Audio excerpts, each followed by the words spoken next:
You'll likely recognize my next guest as the voice of a classic.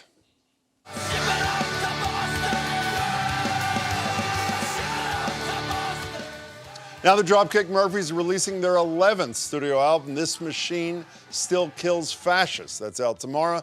The name comes from a phrase singer-songwriter, activist Woody Guthrie once had painted on his guitar, and the album is a collaboration with legendary singer-songwriter, who the band's frontman Ken Casey calls the original punk. She's upside down, she's broke apart, and getting worse every day. A working man's hand is the hardest card in the whole. But offstage, Casey has a lot going on as well. A staple in the Boston food and bar scene for well over a decade, including the sadly now closed McGreevy's Pub, going on to partner on Lower Mills Tavern in Dorchester, and Yellowdoor Taqueria, also in Dorchester in the South End, and the soon-open Mission Hill location later this month. Ken Casey joins me now. Ken, it's great to see you. Good to be here, buddy. How you been? See you again. I'm great. Thank you. So, what's with you and Mexican food?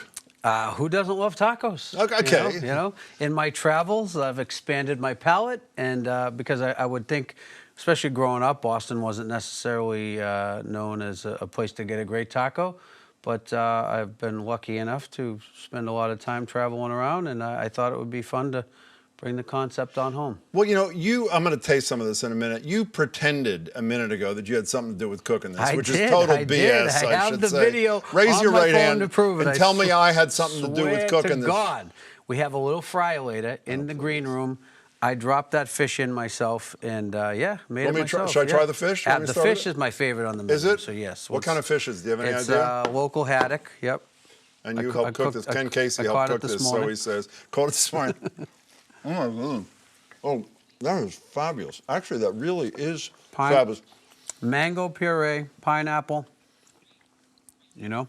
By the way, people watching a television show love hearing people chew while they're listening to it. I know. Because how do you know, a lot of people who do what you do for a primary living are in the food business. What drew you to this? Well, the McGreevy's concept is what accidentally drew me into it, which sadly closed at the pandemic. But you know, when we Dropkicks did the song Tessie, and some of the history behind that song came out when the Red Sox won the World Series, and the original baseball bar was McGreevy's, and a lot of the you know, ardent fans called the Royal Rooters hung around there, and we opened a replica of that. And really, I was more into it from the baseball side. Happened lucky enough to have grown up with a good friend, Brian O'Donnell, who's a great restaurateur. Part of the deal, right? Yep. So it was like I had the idea, he had the knowledge, put them together, and we've had a bunch of other places together. And so you're going to be surprised when he hears you say a minute ago you cooked this stuff? he will be shocked. He will be shocked. Yes. He'll be actually horrified. Might be a better. This is ceviche, right? Ceviche. Yep. You had nothing to do with that. Make okay, that, fine. yes. Ceviche is one of my favorite foods in the whole world. Okay, well, explain what ceviche is for people who haven't had it, please. So it's you got some tuna in there, and it cooks in its own, cooks itself right in there, and the oils and stuff, and you have watermelon in there.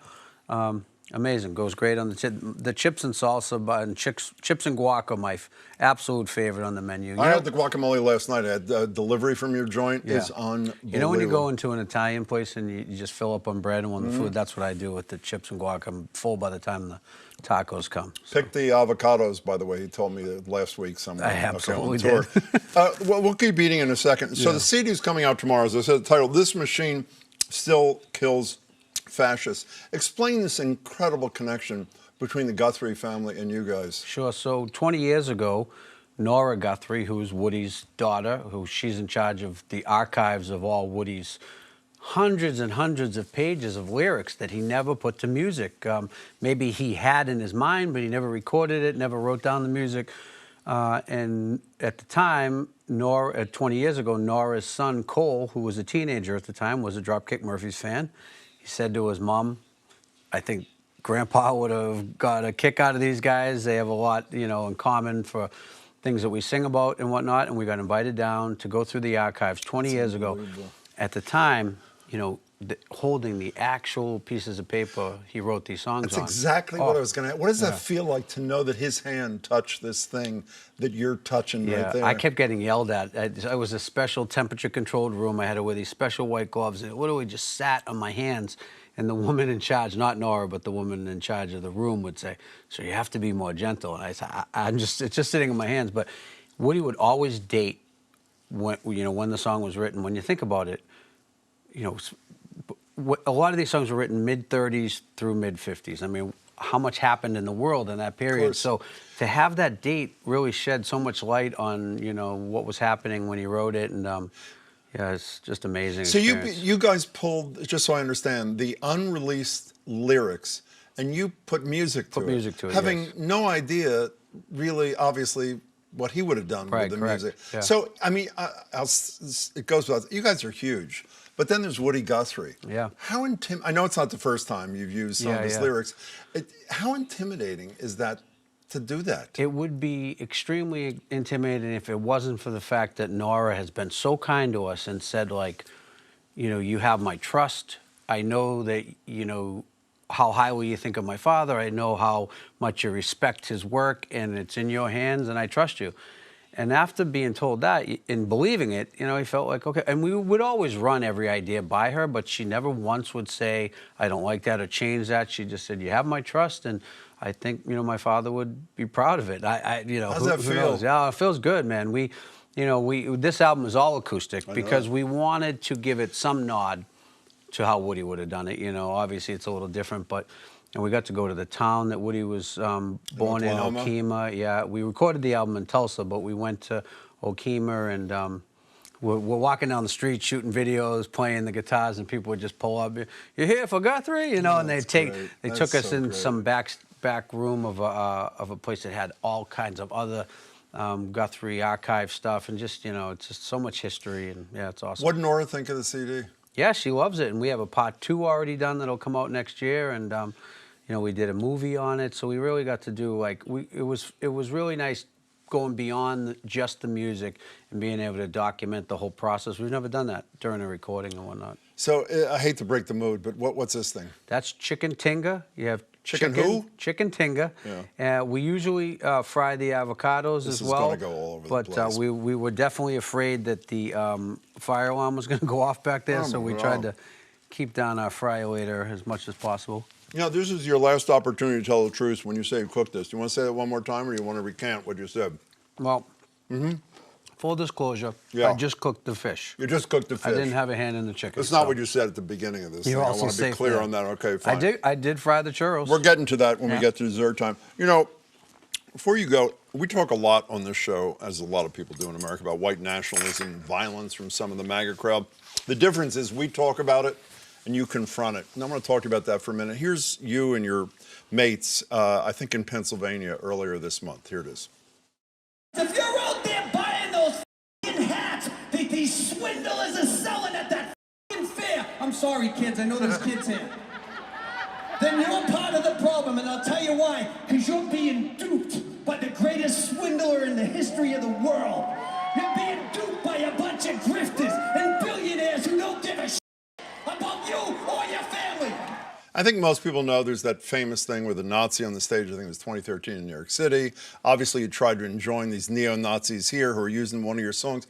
Why is a stupid question. I know why. Why do you do this publicly? Why do you engage? Why do you decide to do this? First of all, I was stressed when you said you were going to play that. I'm glad you beeped everything out because my mother gave me a little bit of crap about I know your mother. About my She's language. a pretty good one. Listen, the way I look at things nowadays, it's like to not speak up is to be complicit because we could lose our democracy if we just assume that good's going to win out over evil. And I do think it's evil. I mean, just from the political side, forget the white national side. It's, but when the former president, is a sympathizer, it allows that dark underbelly to come out from under the rock and feel comfortable to show up at the St. Patrick's Day parade, which never would have happened before. So, when the top acknowledges it, stand back and stand by, then they come out in force, You know, I'm sure you've heard the infamous quote from the best basketball player that ever lived, Michael Jordan. He was asked once why Second best he was not. Don't tell me LeBron. No, Larry, of course. Larry, oh, Boston excuse me. guy, Sorry, come I know. So he was asked why he wasn't endorsing a progressive candidate for the United States Senate years ago when that guy was running against an incumbent segregationist senator, and he said Republicans buy sneakers too. That doesn't worry you? I mean, they're fans. They buy CDs. No, they come to concerts. I get you, and I don't try to go out and generally meddle in people's business to the point where, you know, I'm going to do a complete investigation before they buy a CD. However, we're in different times right now, you know, and yeah, if it costs us fans, it costs us fans. It's you know, I think we've always had that mindset, you know. Woody Guthrie would have done the same thing? Well, absolutely Guthrie would have done it. Okay, now obviously you cook those desserts too. Get a Get Bible out. Guy's never at a loss for words on the stage. It's interesting. What am I eating here? That is our world famous churros in the What am I dipping in? Do you have any idea? Dolce Cabana sauce. Oh, Dolce something sauce. But yeah, these are my favorite. Yeah. Obviously. It's unbelievable. Well, the food is great. I cannot wait to hear the CD. What I heard is fabulous. And congratulations on doing what you're doing. It's great to see you, Ken Casey. Thank you so much. I shake your hand a little shorter. Yeah, let's go. Let's Be go. well. Take care. Thank you, Jim. Great Ken Casey.